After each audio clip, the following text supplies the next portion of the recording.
You're listening to Sticky Note Conversations with Erika Washington. Way below acceptable. Way below acceptable. On this week's episode. And I'm learning it more and more now, where it's just like, this was your thoughts. This is what your mindset was for so long. It's my responsibility to try to let you get to know me as this Black woman.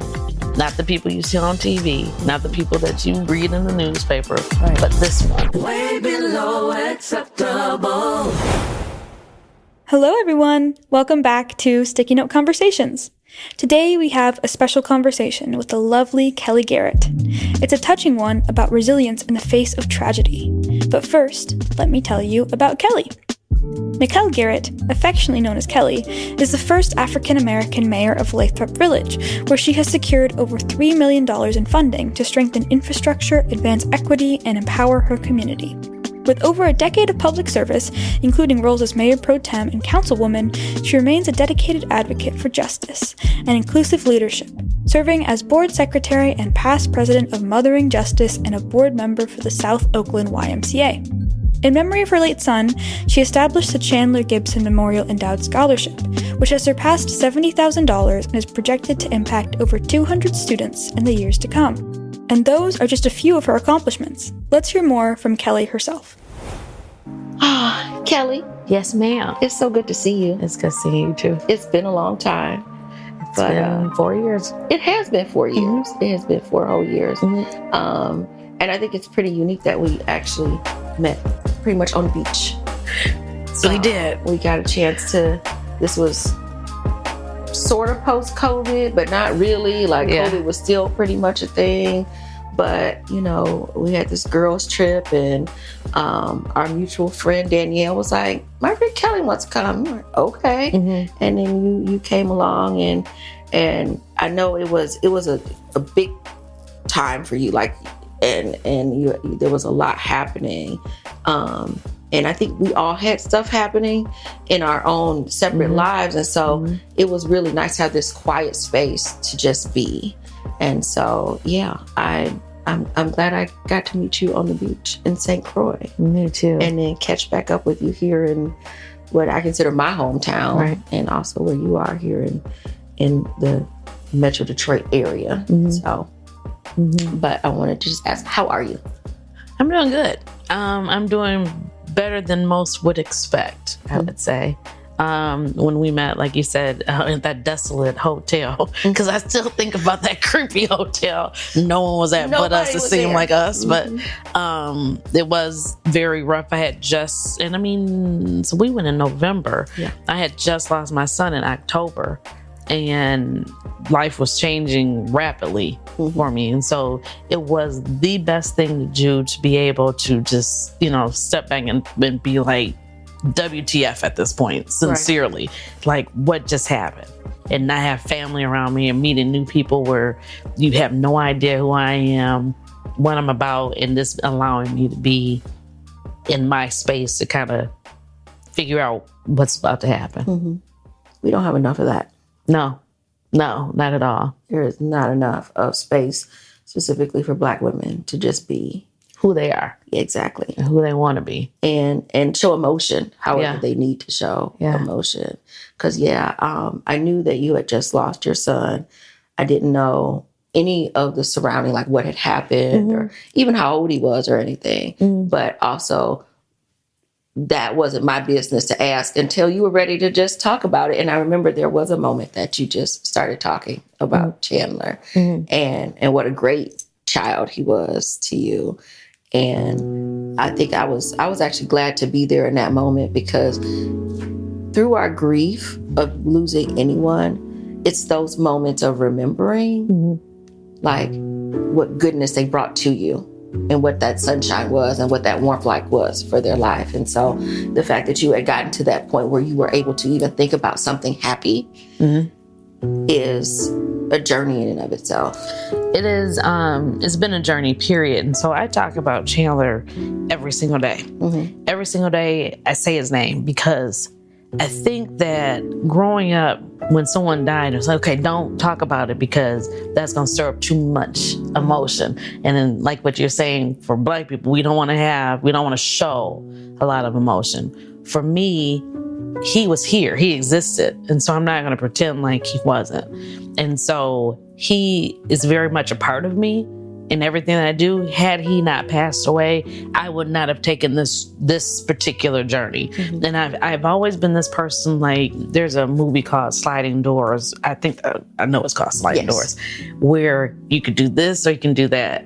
And I feel as though Chandler didn't pass, where would you be? Mm-hmm. If he did, this is what would happen. And so many things have happened because of his passing. Mm-hmm. And I believe the type of kid that Chandler was when he was 21 years old and just loved people is that he's almost to a point where I would think he almost gave his life to make sure I could live. And he died from sickle cell anemia, which that's a whole nother anger that I have, that we are in 2025, and this is something that people are still dying from, but we can solve COVID on the fly. Right. And so, as you said, Chandler was 21. Mm-hmm. He was in college. Mm-hmm. And how did sickle cell affect his life growing up? Was it something that it was always a hard health struggle through his life? So no, well, yes and no, because I was blessed that my husband at the time, he worked for the UAW, so we had great insurance. And so at 6 or 8 weeks, I was told he was going to have sickle cell, and I had the choice of terminating the pregnancy. And that's one reason why I'm so pro-choice, because I had a choice. Did I want to have a baby that was going to have this disease or not? Then, of course, I chose to have him. And so we knew what we were getting into, and we knew the precautions that we had to take beforehand. So Chandler, starting at 1, was always on penicillin. So every day he had to take penicillin. He also had to go to the doctor regularly. He had a transfusion once a year. But it was so his norm, that we didn't realize until you tell somebody else, that's not normal. You don't take your kid to the hospital every year. You don't sleep in chairs and things like that. Mm-hmm. And so he had issues. The biggest one was, I think he was 4, and he had to be put into a medical coma at 4 years old. And talk about just scary and stressed out. But the type of person he was, he just bounced back all the time from everything. I mean, from everything, where you didn't realize unless he told you that he had sickle cell. And the sickle cell does something to people's bodies, where he went into 9th grade where he might have been 4'11". He graduated at 6'1". So it's like a pause and then a growth spurt that is wild. The eating habits, sleeping habits, how they take him studying. So it was, he had those type of issues, more or less. Mm-hmm. I saw recently that there is new research around curing sickle cell, and that they might actually be able to cure it. So have you heard anything about this research? Well, you can get a stem cell transplant, which I don't even really, and I feel bad now, of course, was that even an option? Was it ever really on the table? It was on the table when he was 4, but I don't, and I'm not going to beat myself up about it, but I didn't pursue it to figure out, is it something, do you have to be real, real sick to get it? Or can you say, hey, I want to sign up to get the stem cell transplant? Then they have hydroxyurea, which was a new drug that they developed, but it was a chemotherapy. And no one could ever tell me what would happen later on in life. Irony that he didn't pass 21, but it was still, if you're saying that this will prevent sickle cell crisis, but it's a chemotherapy, but now is he susceptible to cancers? This is what's going to happen. It also made the sperm count go down. So could he not have kids? And no one could answer that. So I was never one to want him to go on any type of experimental drugs. My understanding now is that it does help with lessening the crisis. But honestly, when I see sickle cell stuff right now, I delete it because I just don't. I mean, it's just, a dollar short, a day late kind of thing. But you were able to keep his memory alive by establishing a scholarship at Rochester Christian. Is it university or college? University. Okay. Tell me about how that came to be and why you wanted to do that. So the whole story around that is just funny because Chandler was not a strong student, number one. However, he always wanted to go to Michigan State. And I'm very much a realist where I'm like, I love you. I think you're smart, but you're not getting into Michigan State. Your grades don't say that. Right. And so he took a gap year trying to just figure out, what he was going to do. And he's applying to these schools and he can't get in. And then it dawned on me, you should really apply to my alma mater.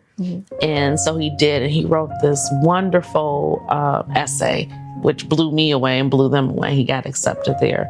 And he did not know it was a Christian college, which was quite funny because I didn't say anything until he was moving in. And but I said, I think this is where you need to be. It is kind of the golden rule is what their mission is, more so than trying to, slam Christianity down your throat. It's a small school, but you're also on campus. And then I can reach you within 35 minutes, door to door. I can get to you if you need me.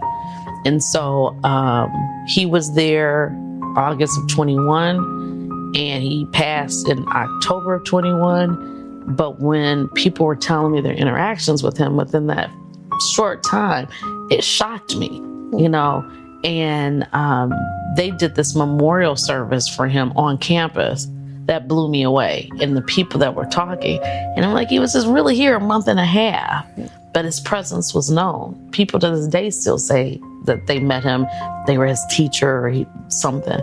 And so I was going to give money to the Sickle Cell Foundation, but I also wanted to see my money at work, where I can say, we did this. And so I decided to start the Chandler Gibson Endowed Scholarship at this college. And it is at $70,000 now, and that's from $0 to $70,000. And so far, one student has received the scholarship, and to see him and to talk to him, and he just graduated in May, knowing that we helped. And he wrote me this letter that this is the reason why I keep pushing for it, is because he said it got so tight that he had to live in his car, but he still wanted to go to school. And I want to say he's from a different country, and he was here on scholarship. Something happened with the scholarship, but he didn't want to quit. And then he got the scholarship from Chandler. And it made the difference of him quitting or staying in school. And then the irony was that he was like, and I knew Chandler. I was in class with him.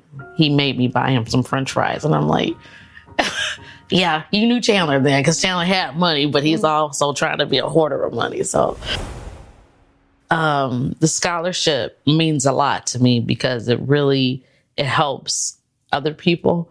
Because the one thing that I believe in is that I've been blessed with so much, and the right thing to do is to give back to others. It comes back to you trifold. Don't be afraid to give to other people. But I also see Chandler when I'm on campus, when I feel him, I should say, when I'm on campus, and then just keeping his memory alive. And people come up to me and they talk about Chandler. They don't say your son. It's like, where I have to stop and say, well, did you know him? I don't know. The way you talk about him is, Yeah. So it means a lot. So, yeah. And so his legacy, it gets to continue on and bless so many future students. And so I think that's a beautiful thing. But it also shows your giving heart, because it's easy to crumble into ourselves and just stay there. Yes. And nobody would blame you to want to just sit there in it, because it never feels normal, right?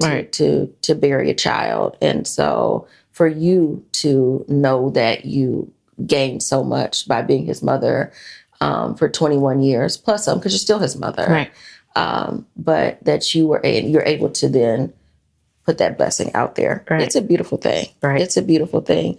And also do it at the same time as being mayor of the lovely Lathrup Village. Yeah. And for those who are not familiar with Southeast Michigan and Metro Detroit, tell us about Lathrup Village. What is Lathrup Village like? And tell us about being mayor.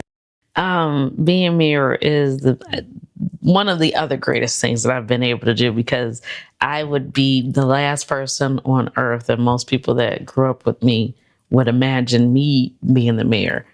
And that's why I know that God has those plans for you that you don't even realize is going to happen. So Lathrup is maybe about 15 minutes outside of Detroit. It's 1.5 square miles, so it's a very small little town. It was what many say it still is, but it's not really, but it's a small bedroom community. And it used to be very tight-knit and small, which we still are, but then a major freeway was put into the middle of the city, and then Southfield Road. So you have now quadrants of Lathrup. So you have different areas that are more, I would say, tight-knit than the others, I guess. Lathrup is a very interesting city. I love living there because it is a small town, and it can give you that small town feel for certain things that we do. It comes with its own challenges, which most people hate when I bring this up, but history is history. You cannot erase it. You can try to revise it and do all the other things, but it is what it is. Lathrup was not open to outside races, religion, sexuality. The only reason why Black people, Middle Eastern people, and Jewish people were able to move there was because of the 1972 Housing Act. And so if you're doing your math right, you realize that's only 50 something years ago. So that means the same people are still living there now that bought houses because they wanted to be segregated. And so being the first Black mayor of the city has grown me up, has strengthened me, and it also has given me more compassion towards people. And where you would think, being a Black woman, you want to go off regularly. Yeah. And I'm about to check you and I'm going to put you in. So that you have to, and I'm learning it more and more now, whereas it's like, this was your thoughts. This is what your mindset was for so long. It's my responsibility to try to let you get to know me as this Black woman. Not the people you see on TV, not the people that you read in the newspaper, but this one.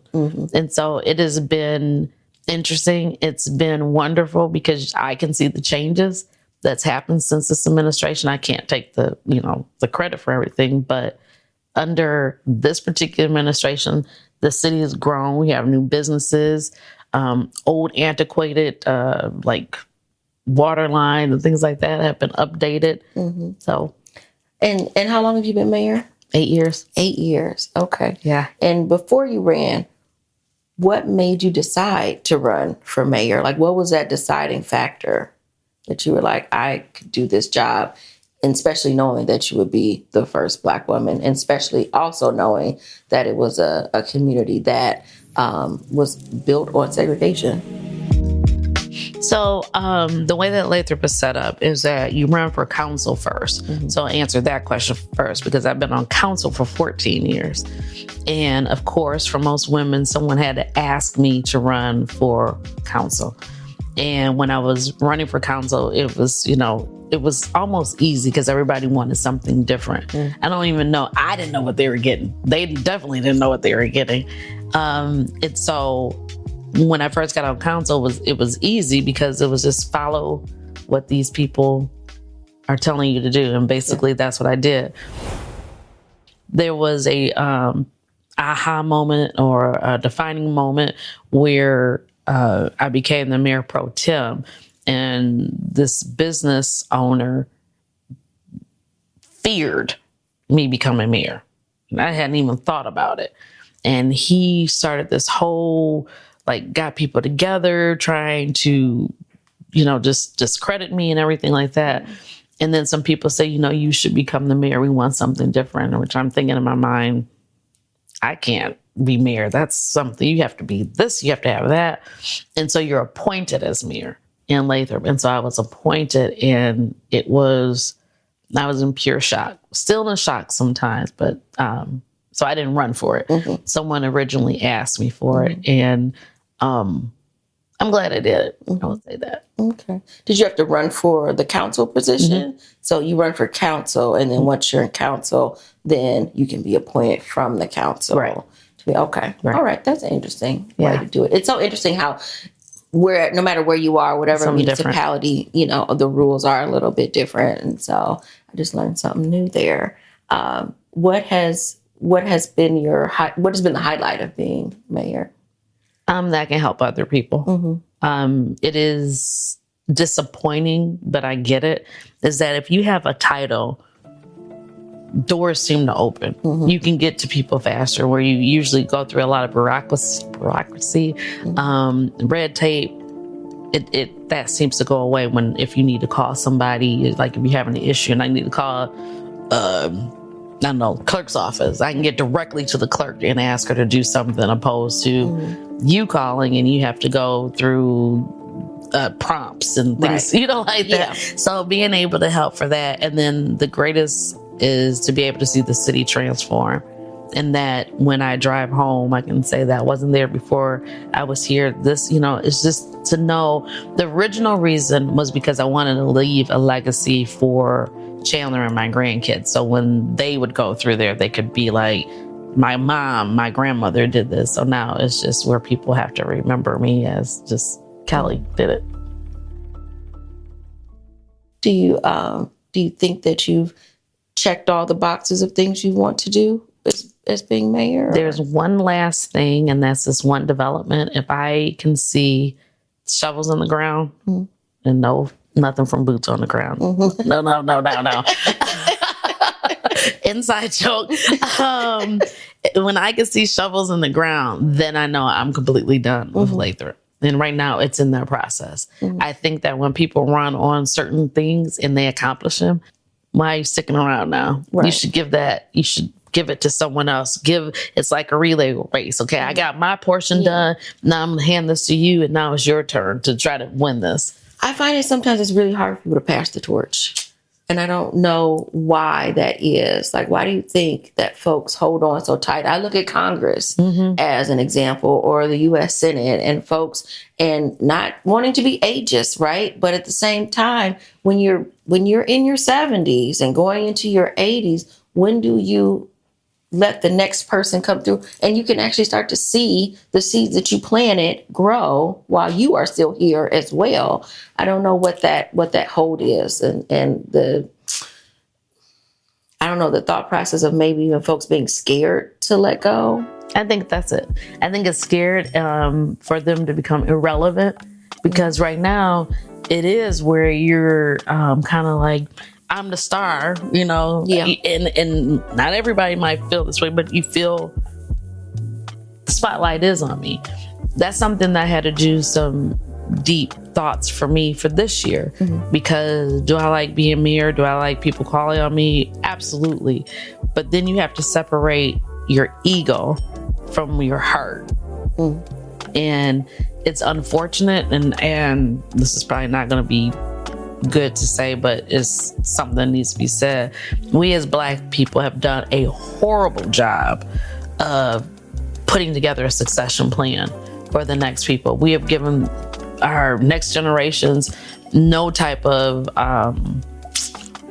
pathway to take over seats. That's why Michigan doesn't have any Black representation in the federal government, because people are focused on their seat and not the next generation, or who can take over, who can continue my legacy on. That's one. I just don't want to take up a seat to still just be mayor, if that makes sense, just to have that title. I would rather see someone succeed me, and I know that I had a hand in it. And I can say that, that is someone that we work together, and this is why they're there and they deserve to be there. Why do you think that it's so difficult for Black folks in elected positions to pave that path and for the next set of Black folks to come through? Or do you think it's hard to do, or do you think that we're just not doing it because of selfishness?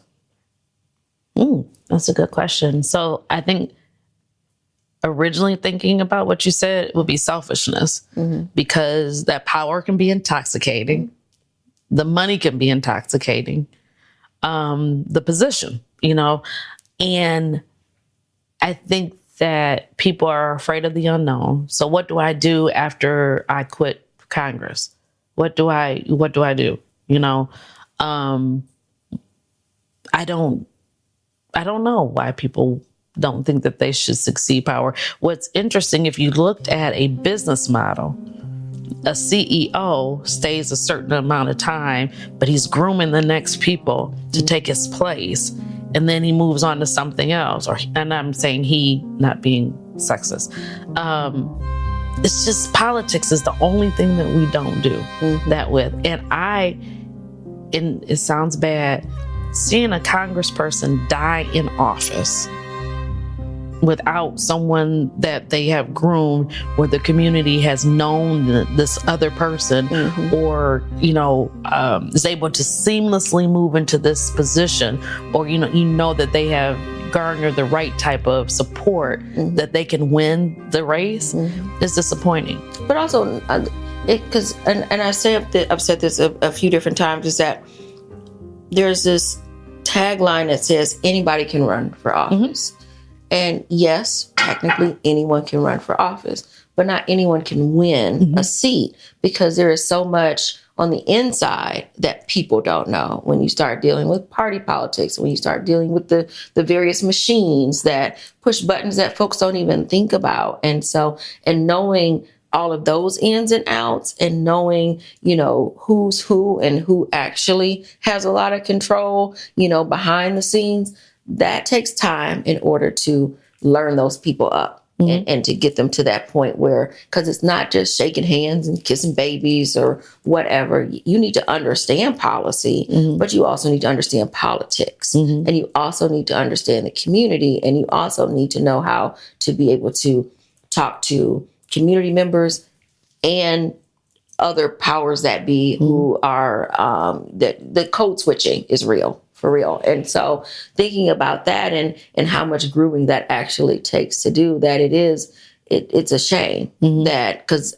I'll also say that I don't think I'd realized until you just said it that there isn't Black representation, because there always had been for so long. But the former John Conyers, was around my whole entire life, when I lived here, and then, and others, and thinking now that, I don't even know who holds that seat at this point, and who possibly could hold not just that seat, but any other seat in Michigan and elsewhere. You are absolutely right about, you need to know policy and politics. To me, they're on two separate ends of the spectrum. And it might sound crazy, but policy can be learned, and I can get a policy director, and I can get all these people around me that can help me understand it. Politics, you need to understand that for yourself, because everybody's is going to be different. And so I ran for Congress, and I truly thought that it's twofold for why I ran for Congress. This one is save my life, because that was right after Chandler passed, and I couldn't get off the couch. I mean, I ate, slept, and entertained people on the couch, not getting dressed. It was a mental health downfall.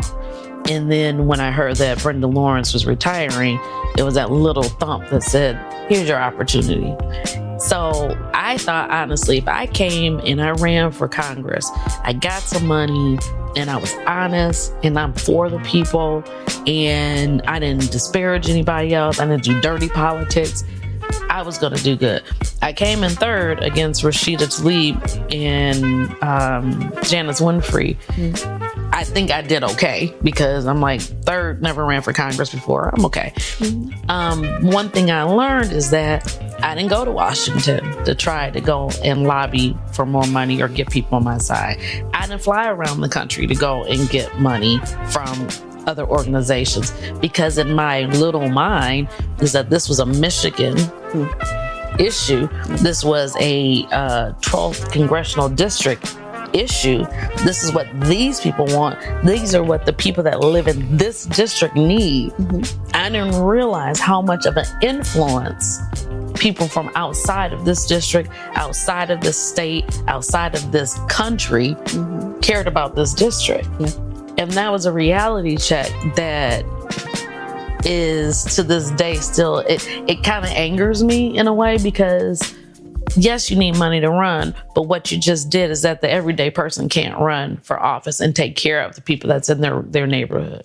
Yeah, because you got to be everywhere at once. Absolutely. Yeah. And it wasn't, I almost want to say it wasn't for the people, by the people. It was the influence of other people for the people. But the people in the community by themselves can't get the person elected to Congress, because it takes so many other layers of it. And so there's people that have money much longer than I might ever have in my life. Who knows?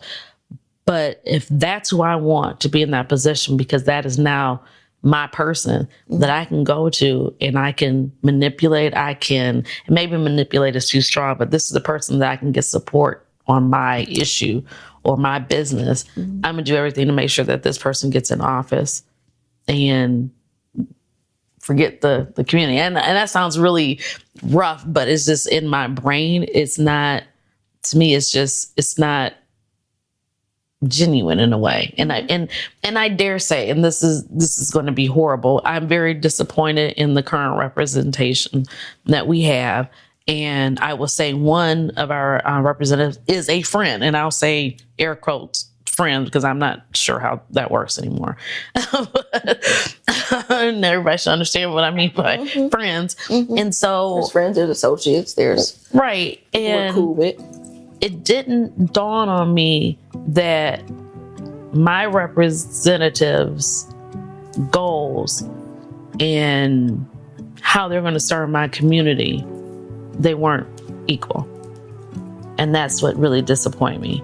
But can it ever be? Like, is it ever where one person who's representing a district that holds thousands upon thousands of people can adequately represent each person and their goals and dreams or what they need? I think when you represent people like in Lathrup, and again, Lathrup is that small, there are people that absolutely hate me. They absolutely hate me. Their ideas are basically to go back to the 30s, 40s, 50s, 60s, and they've said it. Okay. So made it very clear. But I represent you. Yeah. And I'm going to still represent you to the best of my ability. I'm going to hear you out. I'm going to try to talk through some things and see how we can maybe maneuver some things. That's representation. When you're focused on only one group, period, that's not representation. I got you. I'm not, so I could go easily to Lathrup, and for every Black person that has an issue, I'm only dealing with their stuff. Everyone else who has issues, nope, none unless the Black people are taken care of first. I'd be ran out of town immediately. So that's what I mean. I don't think that this is the same. I don't want to ever see anybody's group marginalized. I never want to see anyone hurt. I don't even want to see anyone feel inadequate. I have compassion for all people. But in the world, according to Kelly, I want to see it where we all are the level playing The ripple field. effect has to affect everyone. I got you. Hey there, Sticky Note listeners. This is your host, Erika Washington. I hope you've been enjoying all of these episodes of Sticky Note Conversations as much as I've had creating them. Creating a podcast was a longtime dream of mine, and I'm so privileged and excited to be able to do this and bring you new conversations weekly. However, Sticky Note Conversations, like any other podcast, is not free to make. It costs nearly $100,000 a year to produce both Sticky Note Conversations and American Dreams Reproductive Justice. It is my dream to continue doing this and to grow it, make it bigger, make it better, talk to more people, talk to some folks outside of the country. I want Sticky Note Conversations and American Dreams Reproductive Justice to tell the stories that you want to hear. But we need your help. If you find it in your heart to donate, please go to makeitworknevada.org and click the donate button.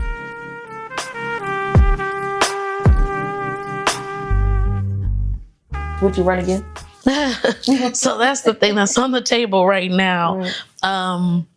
And I learned politics. And that's the funny thing, is that for me, that's dangerous for everybody else, but I'm learning. Because for Lathrup, I don't get paid for Lathrup. I've never taken any money for Lathrup. So you're saying that, that from my passion and how I feel about people, I've been willing to do a job for 14 years for free. And I love what I'm doing because I can help other people. So now you're taking this person and you're saying, well, maybe you should run for this, maybe you should run for that. Well, understand this, I can, but I also can go and get a job in the private sector. So I've always had a job. So I don't need to run for anything. I don't have to be in office. And I think there's a difference here, especially in Michigan, that there's a difference of what's my next thing, because I haven't been in the private sector since whatever, if ever. So all that to say, yes, I would run for something else. What it is, there's a few things on the table right now. I just don't know, one, if I'm willing to give up my job just to run for a maybe. And two, it was something you were saying before we went on air about, you said, did I really want to do that? And that was interesting because the state rep position is on the table. And honestly, and it's going to sound kind of ego-ish, but it's not, is that would be the easiest path, because I know the path for other people. You understand that politics. Yeah, I do.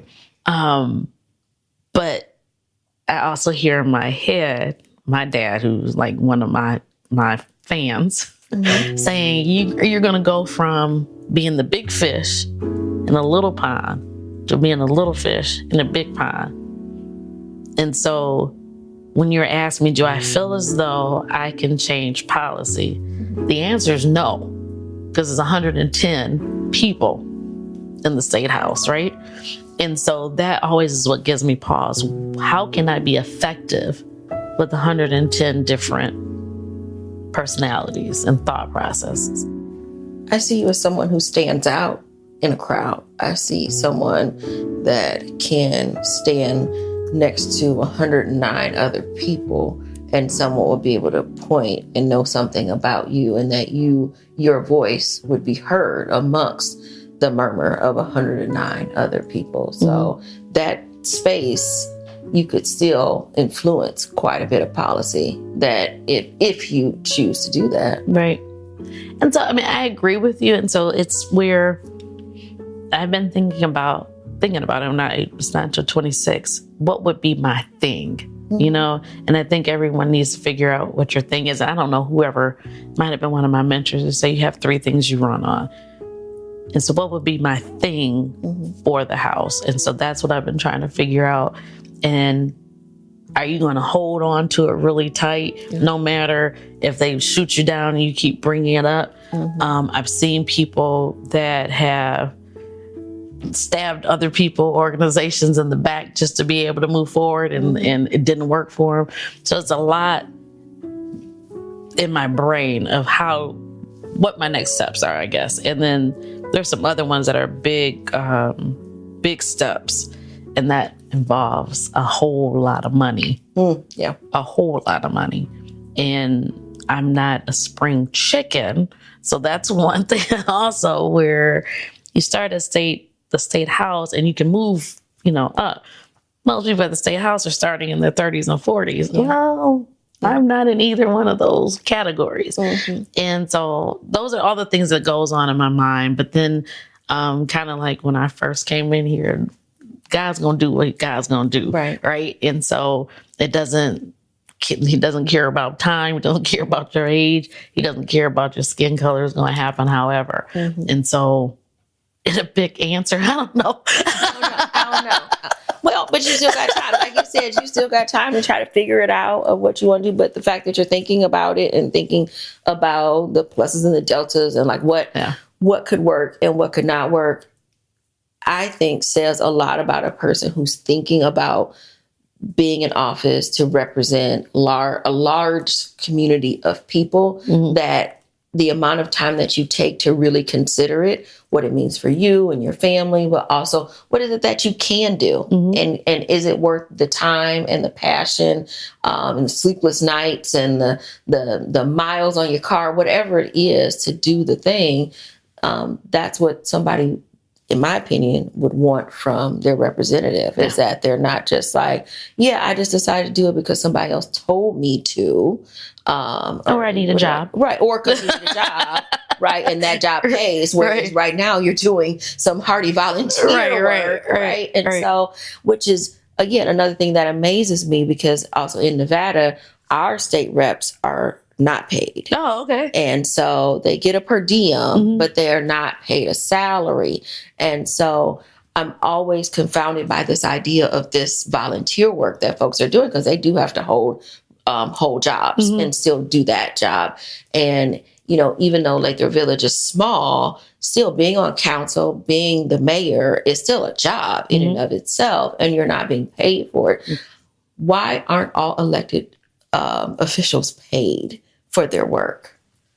And I would don't you know. want that to change? Do you think the mayor of Lathrup Village should have a salary? No. No?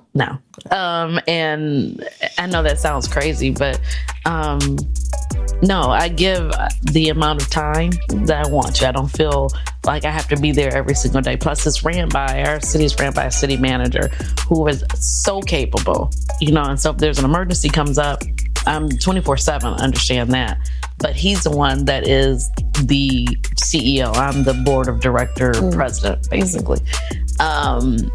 And I brought this up before. That's why I'm laughing about our state representatives not getting paid. And you would have thought I was trying to cause a major just a war in Michigan.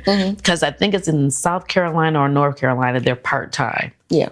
Ours are part-time in Nevada too. And they have to have a job. But you don't see, to me, you don't see, and maybe just because I don't live there, you don't see the infighting as much as you do here, because these are some serious paying jobs. And it used to be in the state house that you got lifetime benefits also. So yeah, I would be like, yeah, I'm running for this office because I'm set for life, you know? Yeah. And so I don't know why. I have no idea why it's set up this way. I think we're the only ones, not only ones, but with the term limits. I was going to say that about running for the state house also, is that me going into the office I would be 56. So I would not come out until I was 68, I think. Is that right? Yes. If you ran and won it each time. And so at 68, you're supposed to be retiring, but I would just be trying to figure out a new job, right? And so that's another thing that makes me wonder about, is that a good thing to have term limits or not? Do I think Congress should have term limits? Do I think state house? I mean, it's to get paid, term limits. It's all, which would be better for the people, you know? I think that's a good debate to have, because I'm a person who thinks that term limits can be good, but I also a lot of times don't feel like people give folks enough time to get a job done either. And so I'll see it, and I'll take St. Louis as an example. St. Louis just had a Black woman mayor, Tashira Jones, and she went through one term. And then now she did not win her election, and now we have a new mayor there, right? And so, and people are like, oh, she didn't do this, she didn't do this, she didn't do this. But when she talked about in various debates and interviews, she talked about how archaic the system was when she went in, that they were still using typewriters and doing stuff in triplicate with carbon copy type things, and, having to put stuff on index cards and walk it over here as people were trying to, people who were trying to fill out for employment and that sort of thing. All these things that sound like it was 1989 in there, right? And so thinking about where she had to start to try to change stuff, and then people complaining about what she didn't do, like there could be some legitimate complaints there of things they had expectations they had that she may not have met. But if you're being realistic with what tools you give somebody and how much time they need to get something done, in any regular corporate job, you would have gotten more time to do X, Y, and Z when you're going back and doing your, 6-month checks and all of that. And so it's like, no, we got to start over with somebody new. But that person is already benefiting from everything this last person did. So you don't get to put a feather in your cap automatically because of what you got to do, because you're not starting from the same, ground zero. And then also you didn't give that person enough time to actually then get to the point, because you didn't give them all the tools and resources to start with. Great. So in that sense, people need more time to do that. I don't know if you need 25 years to do that. So, and again, it goes back to when you plant the seeds for the next folks. And if there's no term limits, then you're there until you die in office. And although I understand people might love their job, but you got to make room. Otherwise, the next generation coming in, then they are already of a certain age. And there's something about the youthfulness and the vibrancy that, the fly by the seat of your pants and let's just try a bunch of different things that the youth have, because they're not in this space of, they're not bruised and battered as we are. And you need some of that infused in too. Absolutely. So yeah, I think it could go either way. What you said about needing the time, that's where I have the issue with the term limits. Because it took a good year for me to understand Lathrup's politics. And so I was kind of like, give a little opinion, little questions or whatever, because I knew for the most part, I have 4 years to figure this out. And archaic, Lathrup didn't even have email addresses. So that's, I get that, where literally they printed up our packets and they had the police deliver them to our house, which I thought was so a waste of our resources. Your police are delivering your council packages that if you could just put it on a zip drive, you could just send it. Then we switched to that. Right. Then it's like, still, you have the police bringing it to the house for the zip drive. Why not, if there's a way to put it on the internet? It's just these little things, but this could not be done in 1 year. And so I agree with you in that sense that you need to know, and I forgot who said it, you need to know where the bathroom is before you're trying to do change. And sometimes that's difficult. I go to the state house, the Capitol regularly, and still don't know way around. Yeah. So just imagine if you're working there. Right. Funniest story. I went up and down the stairs 5 times before I could figure out where I was at. So I'm late. And I've been here before. Right. But that's the struggle. Do you have term limits? Like, I think about this. If you're, this is horrible. I don't know if I should even say it, but if you are in office and there was no such thing as a computer in a house or used regularly, are you there too long? Yeah. Yeah. You know what I mean? Those things that we take for granted now, if you didn't even have an idea of it, how are you with the people now? And that's the key thing, is I want to always be someone that you can say, oh no, she's from this community. She understands this community. I might not understand everything, but I understand what it is to be someone that you have to take care of a child. I understand what it means to take care of adults.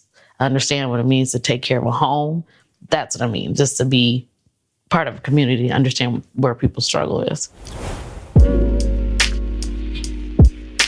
What do you think democracy is? Right now is what somebody tells you what democracy is. We are, I'm embarrassed for us. I'm very embarrassed for us as Americans. It doesn't seem like we have our own free will to choose. And well, we do, but it's so much coming at us on a daily basis of what's right and what's wrong. I feel like our Constitution is just being like, we're going to start over because I don't like it.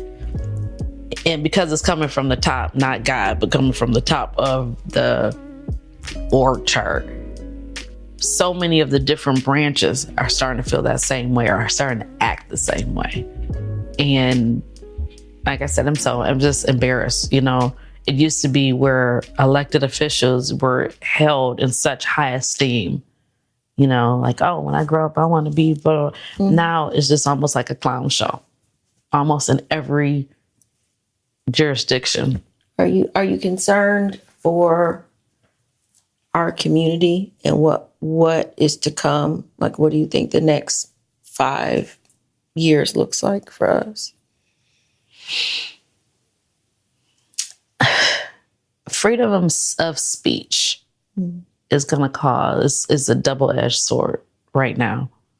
And I think that that's where we're going to have some issues at. And it frightens me. I have a friend who was like, you know, you don't have anything in your house to protect yourself. And I'm like, why are we there? What's going on in our world where we have to feel as though we now have to be armed in our own houses because of what the world is doing? Next 5 years, I mean, I see there's a saying, it's biblical, when you build your house upon sand, it can crumble. Yeah.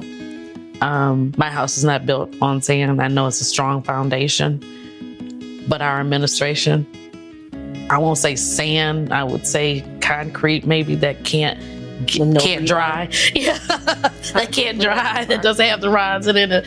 And you see it now that it's starting to shake and you see the cracks in it. Some of the things, you see this, you got me tongue tied on this one because I want to say what I want to say, but it's also, I just don't feel like the 4 years is going to happen. Because it's too much. You know, you just, it's just too much that's going on. And the little tip that's going on now is like just the tip of the iceberg of what's to come, I feel. Yeah. And I feel as though it's going to be it's going to be an outside entity that something's is going to change. You can't keep doing these tariffs against different countries. You can't restrict travel for certain countries. Some country, something. I can like feel it. It's not. I don't feel like it's going to be good, but I feel like the right people are going to be protected. So I don't feel like it's a whole we're about to be destroyed. But I just feel we can't go on like this. Yeah.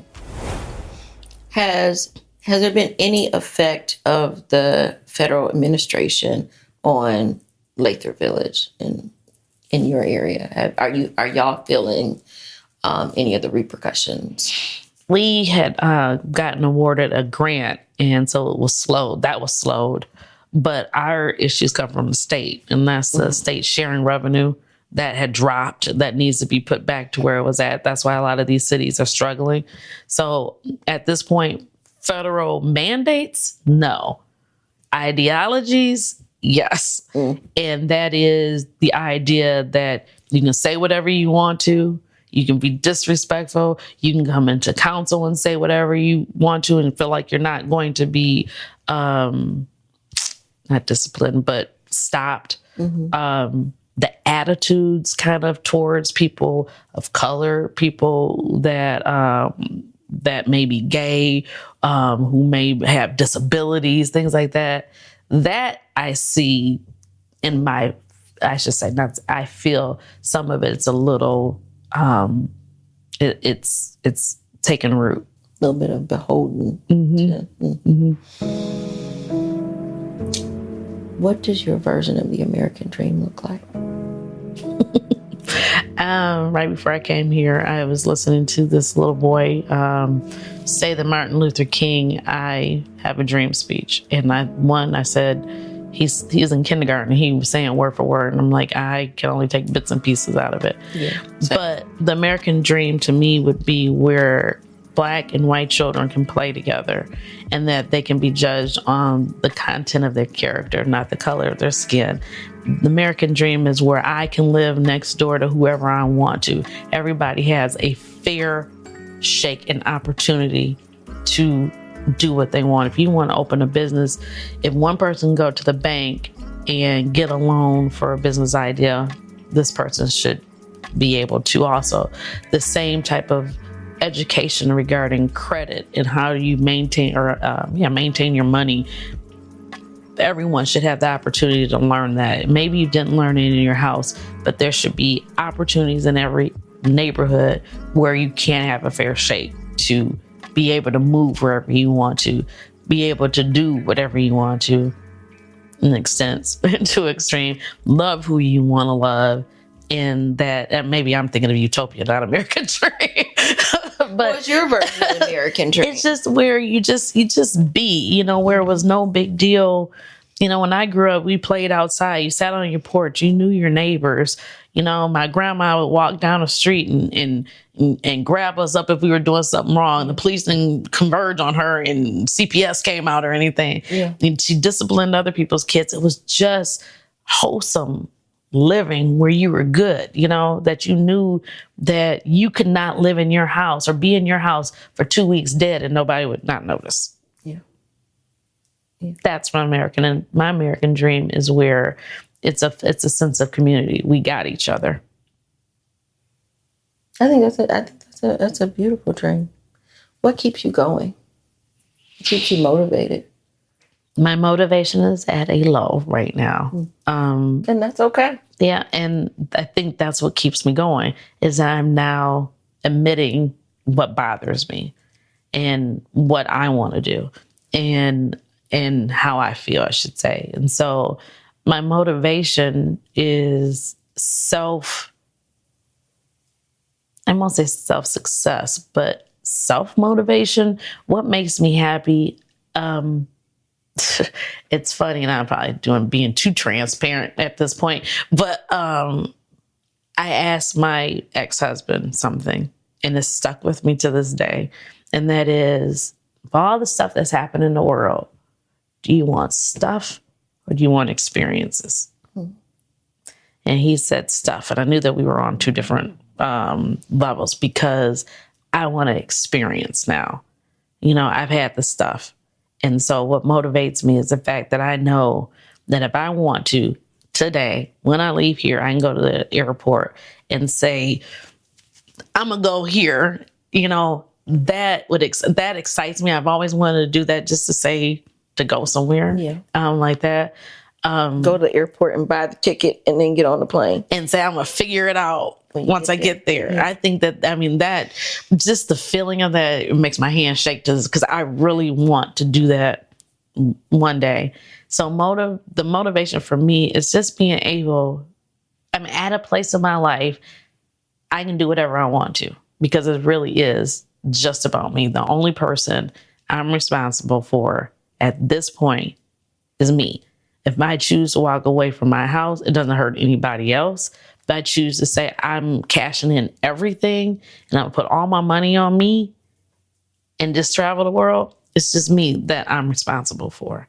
And I think full circle, that's a gift that Chandler gave to me. It is. Thank you, Kelly. You're very welcome. It's been a beautiful conversation. Thank and you. I am grateful to know you.